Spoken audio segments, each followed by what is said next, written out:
James chapter 3 verse 13 says, "Who is wise? Who is understanding among you? Let him show it by his good life, by deeds done in humility that comes from wisdom. But if you harbor bitter envy and selfish ambition in your hearts, do not boast about it or deny the truth. Such wisdom does not come down from heaven, but is earthly, unspiritual, of the devil. For where you have envy and selfish ambition, there you find disorder and every evil practice. But the wisdom that comes from heaven is first of all pure, then peace-loving, considerate, submissive, full of mercy and good fruit, impartial and sincere.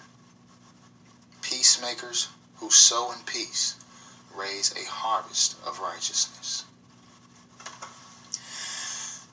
This is something that God has recently laid on my heart, that I should be careful to approach the sharing of the gospel in a peaceable and loving way. Sometimes when I get a revelation from God, I get so excited, almost puffed up and arrogant, thinking to myself, I'm so special or I'm so perfect because God has shared with me something that I feel at the time others don't know. Have you ever heard someone say that the problem isn't the problem, but the problem is your attitude about the problem? Well, in this case, the solution isn't the solution, but the solution is my attitude about the solution. God is showing me that what I say is of no effect if I don't say it in the right way. I have to come humble with the love of God in my heart if I'm going to impart any understanding to anyone about anything. I have to be caring and careful in how I handle God's people when delivering the truth that is meant to set men free and not put them in further bondage.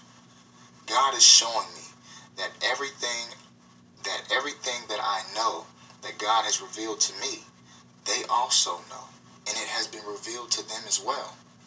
I'm learning that the solution isn't actually the solution, but the solution is our attitude about the solution. The revelation isn't the revelation, but it is our attitude about the revelation. It's not about being right to others. It's about doing right by others. I'm learning that a lot of people carry the very same load on their backs every single day that I, in my puffed up arrogance, will proclaim them not to understand. This must have been what Jesus meant when he spoke of the Pharisees, saying, Matthew chapter 23, verse 2. The teachers of the law and the Pharisees sit in Moses' seat, so you must obey them and do everything they tell you, but do not do what they do, for they do not practice what they preach. They tie up heavy loads and put them on men's shoulders, but they themselves are not willing to lift a finger to move them. Everything they do is for men to see. They make their phylacteries wide and their tassels on their garments long.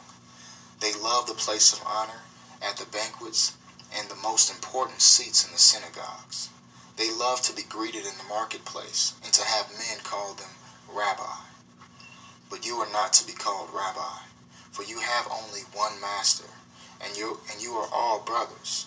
And do not call anyone on earth Father, for you have one Father, and he is in heaven.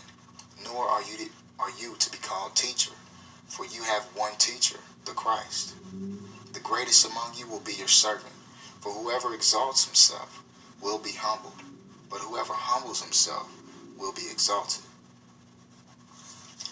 I'm learning that an encouraging word is the only word worth giving to anyone, because in reality, we are all in this thing together.